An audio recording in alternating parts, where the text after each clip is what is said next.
Sebelum menonton, jangan lupa like, subscribe, dan tekan tombol lonceng. Selamat menyaksikan. Halo sahabat Eljon, kembali lagi di Eljon Medical Forum, masih bersama saya Cynthia, dan kita akan masih membahas mengenai nutrisi pada ibu hamil. Masih bersama dengan Dr. Mulyana Daya, merupakan dokter spesialis gizi. Dr. Mulyana, kita lanjut ya dok. Nah, dokter, apakah ada perbedaan kebutuhan gizi nih dok pada ibu hamil di trimester pertama, kedua, kemudian ketiga? Gimana dok? Ya, betul. Pasti ada perbedaannya. Jadi yang pertama dari kebutuhan kalorinya. Kebutuhan kalorinya seperti tadi yang saya katakan, di trimester pertama biasanya kita menambahkan kurang lebih 180 kalori dari kebutuhan hariannya. Kemudian trimester kedua dan ketiga kita biasanya menambahkan kurang lebih 300 kalori dari kebutuhan hariannya. Itu yang pertama dari kebutuhan kalorinya. Yang kedua dari vitamin dan mineralnya. Jadi tergantung dari tahap-tahapannya. Seperti misalnya pada trimester pertama, ini kan penting untuk organogenesis. Suplementasi apa sih yang kita tambahkan saat organogenesis? Asam folat. Seperti yang tadi saya bilang, salah satu fungsi asam folat adalah untuk pembentukan sel dan organ. Jadi ini kita tambahkan di trimester pertama. Asam folat, kemudian zat besi, itu di trimester pertama. Kemudian trimester kedua, ini biasanya sudah mulai perkembangan tulang belakang, gigi, seperti itu. Jadi biasanya kita tambahkan suplementasi apa? Kalsium dan juga vitamin D. Ya, beberapa juga kita menambahkan suplementasi untuk otak bayi seperti contohnya omega 3 yang juga kaya akan DHA.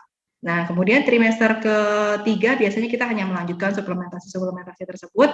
Kami memantau kebutuhan kalori ibu tercukupi selama harian. Oke, kemudian apakah ada jenis vitamin yang perlu dikonsumsi juga dok, atau perlukah mengkonsumsi suplemen kehamilan gitu dok? Ya, memang pada dasarnya untuk ibu hamil itu kebutuhan hariannya agak cukup besar ya. Yang seperti tadi yang saya tambahkan, yang saya katakan, seperti misalnya ini aja, kalsium. Kalsium itu kita butuh kurang lebih 1000 mg per hari untuk dewasa normal. Tapi kalau ibu hamil kita bisa menambahkan kurang lebih 300 mg, 200 sampai 300 mg. Jadi totalnya ibu hamil ini memang harus mengkonsumsi 1200 mg kalsium per hari. Ya, jadi sebenarnya agak sulit untuk memenuhi kalsium 1200 mg dari sumber makanan seperti itu. Jadi memang ada beberapa yang kita suplementasi. Seperti yang tadi saya bilang bahwa asam folat dan juga zat besi itu juga cukup tinggi kebutuhannya. Jadi biasanya kita suplementasi di awal. Ya, kemudian yang trimester kedua kalsium ini kita suplementasi. Vitamin D kalau dia bisa berjemur setiap pagi di jam 9, kemudian sumber-sumber vitamin D seperti misalnya dari lauk hewani, susu itu dia bisa penuhi, kita nggak perlu suplementasi karena biasanya kebutuhannya hampir mirip dengan yang sehat. Tapi omega 3 dengan kandungan DHA-nya juga cukup lebih tinggi, itu biasanya juga kita suplementasi. Ya, ini tergantung kondisi juga ya. Ada beberapa suplementasi lainnya yang kita tambahkan sesuai kondisi ibu hamil tersebut. Oke. Jadi sebetulnya apa nih dokter makanan yang harus dilarang atau pantangan gitu, ada nggak sih dokter untuk ibu hamil? Oke, pantangan yang pasti kalau dibilang pantangan sih, satu jenis makanannya itu harus bersih, higienis gitu ya. Karena kita di luaran ini apalagi kita sering kadang-kadang makan di luar seperti itu perlu dipertimbangkan karena kadang-kadang pencernaan dari ibu hamil ini juga nantinya yang diserap akan juga masuk ke dalam plasenta yang kemudian akan mempengaruhi bayi tersebut ya. Nah, higienis yang kedua, makanan itu setidaknya harus matang ya. Jadi untuk ibu hamil setidaknya hindari makanan-makanan yang mentah. Memang yang tidak bisa kita hindarkan sayur-sayuran ya. Kalau untuk sayur-sayuran kita masih bisa berikan untuk ibu hamil, yang penting dicuci bersih. Tapi kalau untuk misalnya lauk-lauk mentah seperti ikan mentah gitu ya, itu sebaiknya dihindari. Ya, karena yang kita takutkan adalah bakteri-bakteri tersebut, kemudian ada kandungan mungkin seperti merkuri dan lain-lain di makanan laut, itu juga akan nanti masuk ke dalam plasenta, kemudian akan diserap oleh bayi. Nah, ada beberapa makanan tertentu juga yang kita sesuaikan dosisnya untuk ibu hamil, artinya tidak boleh berlebihan, karena ini juga nantinya akan berdampak pada kesehatan ibu dan juga janin. Contohnya apa? Kopi, kafein. Ternyata ada batas kafein juga untuk ibu hamil, yaitu kurang lebih 200 mg. Ya, karena dikatakan kalau misalnya lebih dari 200 mg ini juga akan berpengaruh pada jantung untuk ibu dan juga janinnya.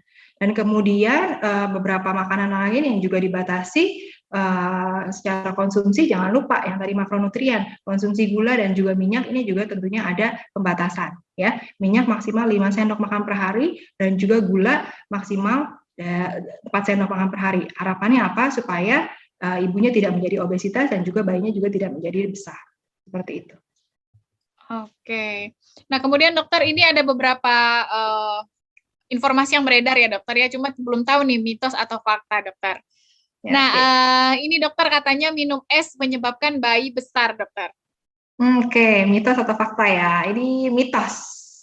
Ya, jadi yang menyebabkan bayi besar itu bukan karena suhu air panas, air hangat atau air dingin, enggak. Tapi kalau air itu walaupun kita dingin maka minum gitu ya, di dalam tubuh nanti akan disesuaikan sendiri suhunya gitu. Jadi yang menyebabkan bayi besar itu adalah karena tinggi karbo dan juga tinggi dari konsumsi minyak jenuh ya. Jadi sebaiknya porsi makan atau kalorinya pun diperhitungkan. Itu yang menyebabkan bayi besar. Oke. Kemudian makanan pedas katanya dilarang saat hamil, dok. Nah, oke. Jadi gini, makanan pedas dilarang saat enggak. Kalau dari penelitian ini belum terbukti. Jadi memang makanan pedas itu kan rata-rata pada kita tahunya dari cabai ya, dan cabai itu kan rata-rata mengandung kapsaicin gitu ya. Nah, ternyata kapsaicin ini memang punya efek memberikan sensasi terbakar. Rasa reseptornya itu salah satunya di pencernaan, di usus, ya. Jadi yang pasti akan menimbulkan rasa nggak nyaman kalau ada rasa terbakar tersebut, sehingga yang terjadi apa? Seringkali menimbulkan reaksi GERD, ya. Nah, ibu hamil ini rentan terhadap GERD, karena semakin besar kehamilan akan menekan lambung sehingga reflux dia. Nah, apalagi ditambah dengan makanan-makanan pedas tadi, itu juga akan meningkatkan resiko GERD. Tapi memang disesuaikan dengan dosis tertentu. Ada orang yang mungkin makan cabai 1 sendok udah keluhan tuh, GERD-nya kambuh, kemudian perutnya terasa panas ya, kemudian kadang-kadang diare ya, dan ada juga orang yang makan cabai 5 sendok nggak masalah gitu. Jadi ini disesuaikan dengan dosisnya masing-masing. Jadi apakah mitos atau fakta? Ini sebenarnya mitos. Secara penelitian ini belum terbukti ya, tapi memang seperti yang tadi saya bilang, hati-hati dalam melihat toleransi makanannya dari jumlahnya ya, karena menyebabkan rasa nggak nyaman. Oke. Nah, kemudian dokter, menjadi vegetarian saat hamil dapat mengganggu pertumbuhan janin, dokter. Oke, ini masih mitos atau fakta ya? Ini mitos ya. Boleh kok vegetarian, silakan aja gitu. Tapi memang pada pasien-pasien yang vegetarian, ibu hamil yang vegetarian, hati-hati.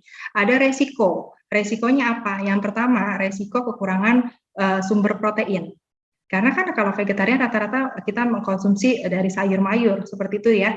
Ada juga yang memang mengkonsumsi vegetarian ovo, jadi masih bisa makan telur seperti itu ya. Jadi penuhi ke sumber proteinnya dari mana? Salah satunya dari lauk nabati, tahu tempe.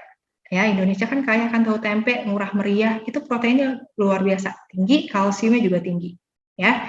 Terus hati-hati juga karena misalnya vegetarian, kemudian vegetarian ovo, makan telur misalnya 5 sehari, putih telurnya sih oke, tapi kuningnya hati-hati.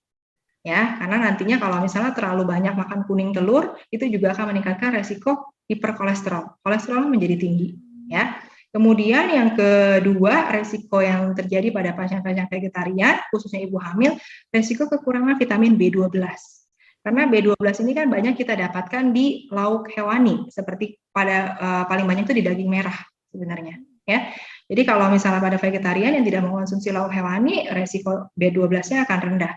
Sebaiknya kalau memang untuk ibu hamil, saran saya sebaiknya suplementasi saja. Seperti itu. Oke, masih mitos atau fakta nih dokter, makan durian katanya bisa menyebabkan perut panas ini dok. Benar nggak dok? Iya. Oke, ya. Kalau ibu hamil mau makan durian, sebenarnya ini mitos. Ini mitos ya. Sama. Intinya nutrisi itu zat gizi ya. Kalau kekurangan nggak bagus, kalau kelebihan juga nggak bagus. Nah, durian ini kalau misalnya ibu hamil yang makan 1 buah durian, ya jadi bisa mungkin 10 buah, itu mungkin akan menimbulkan gejala seperti yang tadi Mbak Cynthia bilang, gitu. Jadi durian itu kandungannya terbesar itu sebenarnya adalah karbohidrat. Jadi hati-hati kalau misalnya makan durian, kalau orang kan bilang makan durian nanti kolesterolnya tinggi, gitu kan? Enggak. Yang justru makan durian itu karbohidratnya fruktosanya tinggi, hati-hati. Kemudian yang kedua, jangan pilih durian yang terlalu matang. Kalau durian yang terlalu matang itu kan akan menimbulkan fermentasi, kemudian menimbulkan alkohol. Nah, ini yang berbahaya untuk ibu hamil. Jadi kalau makan durian untuk ibu hamil dikatakan cukup 1 sampai 2 potong saja. Gitu, per hari. Bukan per hari, pada saat makan gitu, ya. Jangan berlebihan ya, Dok ya. Iya, jangan 1 durian dimakan. Oke. Kemudian dokter, nanas katanya bisa sebabkan keguguran. Ini sebenarnya udah familiar sih ya, dokter. Iya. Tahu nih, mitos atau fakta, Dok? Iya. Ini sebenarnya mitos. Ya, ini mitos. Jadi di beberapa penelitian juga ternyata nanas ini tidak terbukti untuk menyebabkan keguguran tersebut.